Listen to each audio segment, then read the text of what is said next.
Hello anime fans, எல்லோரும் எப்படி இருக்கிறீங்க? ரொம்ப நாள் கழித்து வீடியோ போடுறேன்னு நினைக்கிறேன். எனக்கு எக்ஸாம் நிறையா இருக்கிறனால சரியாக வீடியோ போடுறது முடியறதில்ல, அதனால் மன்னிச்சிக்கோங்க. அதுக்கப்புறம் இணையிலேருந்து நம்ம வாட் இஃப் சீரீஸை இந்த வீடியோ கண்டினியூ பண்ண போகிறோம். ஸோ வாங்க ஆரம்பிக்கலாம்.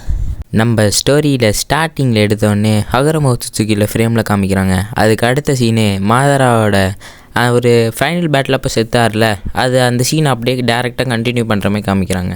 2 பேர் பேசிக்கிறாங்க. இந்த மாதிரி எனக்கு உன் உதவி வேணும் மாதரா, இந்த உலகத்தை இனிமேல் நீ தான் காப்பாற்ற முடியும். எதிர்காலத்தில் வர பிரச்சனையெல்லாம் இப்போ நான் உன்னை பாஸ்டில் அனுப்பி அதை சால்வ் பண்ண வைக்க போகிறேன். உன்னால் மட்டும்தான் மாதரா இது செய்ய முடியும், ஏன்னா you are the chosen one. சரி, இப்போ திருப்பி பறக்க ரெடியாக்குறியா? இந்த மாதிரி ஹகரமோ சுசுகி சொல்லிட்டு அவர் பாட்டுக்குன்னு மறைஞ்சு போயிட்டார். அதுக்கப்புறம் அடுத்த சீனே எங்கே நான் மாதராவோட இதை தான் காமிக்கிறாங்க. ஒரு ரிசர்ச் லேபில் மாதராவை ஒரு கேப்சூலுக்குள்ளே போட்டு ரிசர்ச் பண்ணிட்டுக்கிறாங்க. அதுக்கப்புறம் என்ன உயிரை வந்தோடனே கண்ணாடி உடைச்சிட்டு வெளியில் வந்துட்டார். வந்தோடனே என்னையாடா அடைச்சி வைக்கிறீங்கன்னு சொல்லிட்டு அவர் மாங்கிக்கு ஷேரிங்கனை ஆக்டிவேட் பண்ணி எல்லாத்தையும் கெஞ்சுச்சில் போட்டு சாவடிச்சிட்டாரு. இவ்வளோ சம்பவம் பண்ணி முடித்தோடனே என் தலைவன் அந்த இடத்த சுற்றி பார்க்க ஆரம்பிச்சிட்டான். அவருக்கு இதெல்லாம் புதுசில், இந்த மாதிரி டெக்னாலஜிலாம் அவரெலாம் முன்னாடி பார்த்ததே இல்லை.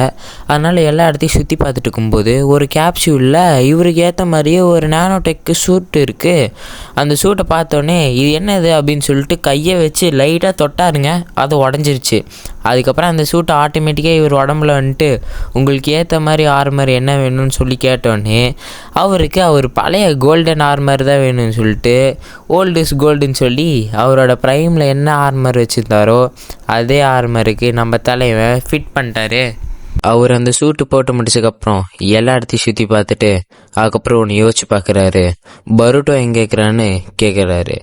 இப்போ தான் நம்மளுக்கு ஒரு சந்தேகமே ஏற்படுது, அவர் எதுக்கு பருட்டோவை தேடுறாருன்னு. அதுக்கப்புறம் தான் நம்மளுக்கு ஒரு ஃப்ளாஷ்பேக் காமிக்கிறாங்க.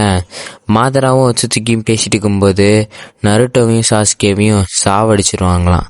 அதுக்கு காரணம் ஒரு வில்லன். அவனை தோக்கடிக்கிறதுக்கு ஒரே ஒரு பவர் பருட்டோக்குள்ளே தான் ஒழிஞ்சிருக்கு.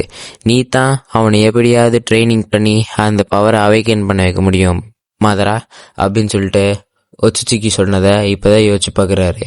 இதுக்கப்புறம் மாதரா எப்படி பருட்டோ தேடுவார், என்னென்ன ட்ரைனிங்லாம் கொடுக்க போகிறாரு, பருட்டோ பவர் இன்க்ரீஸ் ஆகி அவேக்கன் ஆவானா இல்லை இதே மாதிரி கோலையாக இருப்பானா, அடுத்த பாட்டில் பார்க்கலாம். பாய் பாய்.